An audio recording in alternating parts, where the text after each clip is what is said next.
ប្រិមិត្តជាទីមេត្រីក្រសួងធម្មការនិងសាសនាបានចេញសេចក្តីថ្លែងការណ៍ប្រឆាំងចំពោះសកម្មភាពរបស់យោធាសៀមដែលបានដង្កល់រូបព្រះពុទ្ធបដិមារំលោភលើដែនអធិបតេយ្យភាពរបស់កម្ពុជាកាលពីថ្ងៃទី22ខែមករាឆ្នាំ2026នេះជាសេចក្តីរាយការណ៍ក៏ដូចជាសេចក្តីថ្លែងការណ៍ពីក្រសួងធម្មការនិងសាសនាព្រះរាជាណាចក្រកម្ពុជាជាតិសាសនា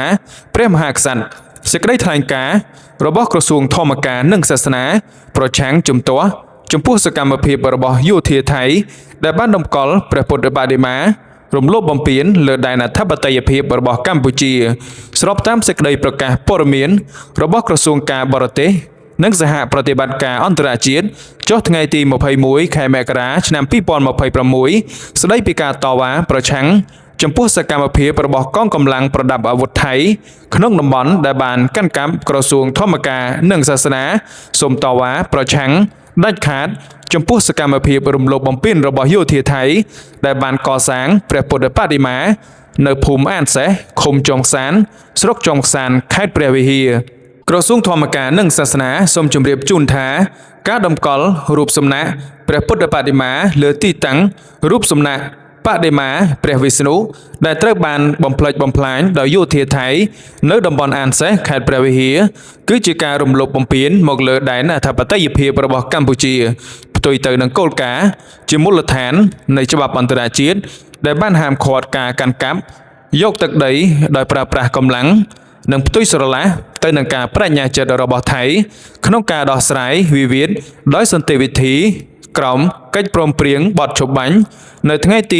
28ខែកក្កដាឆ្នាំ2025កំណត់ហេតុនៃកិច្ចប្រជុំ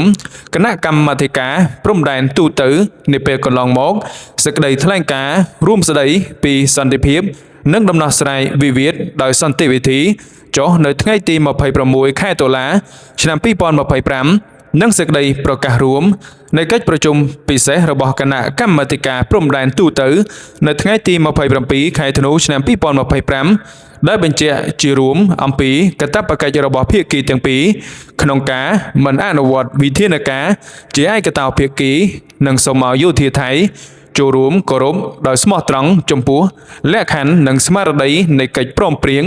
គោរពតាមច្បាប់អន្តរជាតិនិងកាតព្វកិច្ចរបស់ខ្លួនក្រមសន្ធិសញ្ញានិងកិច្ចព្រមព្រៀងដែលមានស្រាប់ប្រិមិត្តជាទីមេត្រីនេះគឺជាសេចក្តីថ្លែងការណ៍ក៏ដូចជាការថ្កោលទោសពីក្រសួងធម្មការនិងសាសនាដើម្បីប្រឆាំងតវ៉ាទៅនឹងយោធាថៃដែលគំទេចរូបព្រះវិស្ណុមកកសាងពុទ្ធបដិមាដែលយកធ្វើជាកម្មសិទ្ធិរបស់ខ្លួនដោយរំលោភមកលើដែនអធិបតេយ្យភាពរបស់កម្ពុជាអរគុណជួបគ្នានៅព័ត៌មានក្រោយ